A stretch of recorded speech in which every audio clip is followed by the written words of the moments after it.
Quand il ne peut plus lutter contre le vent et la mer pour poursuivre sa route, il y a deux allures que peut encore prendre un voilier.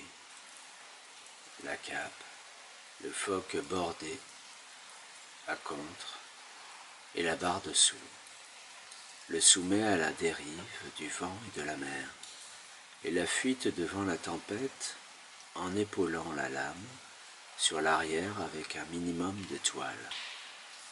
La fuite reste souvent, loin des côtes, la seule façon de sauver le bateau et son équipage. Elle permet aussi de découvrir des rivages inconnus qui surgiront à l'horizon de calme retrouvé.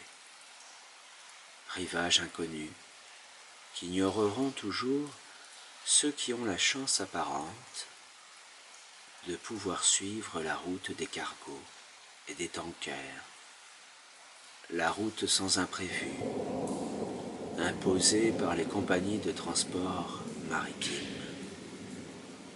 Vous connaissez sans doute un voilier nommé Désir.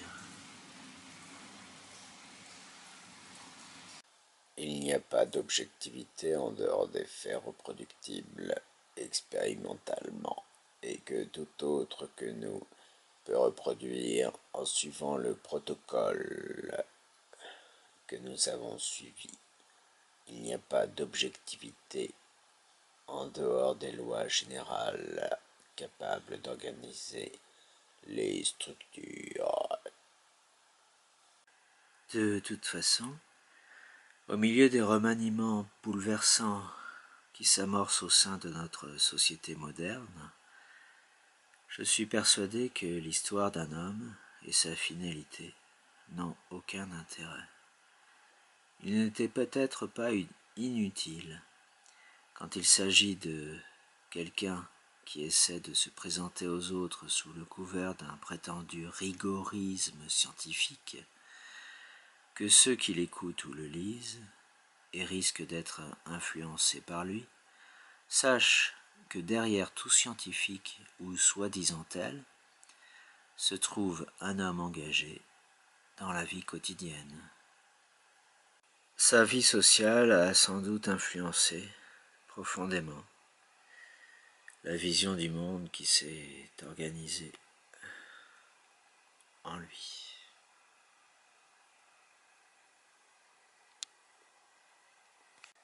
Se révolter, c'est courir à sa perte, car la révolte, si elle se réalise en groupe, retrouve aussitôt une échelle hiérarchique de soumission à l'intérieur du groupe, et la révolte seule aboutit rapidement à la suppression du révolté par la généralité anormale qui se croit détentrice de la normalité. Il ne reste plus que la fuite.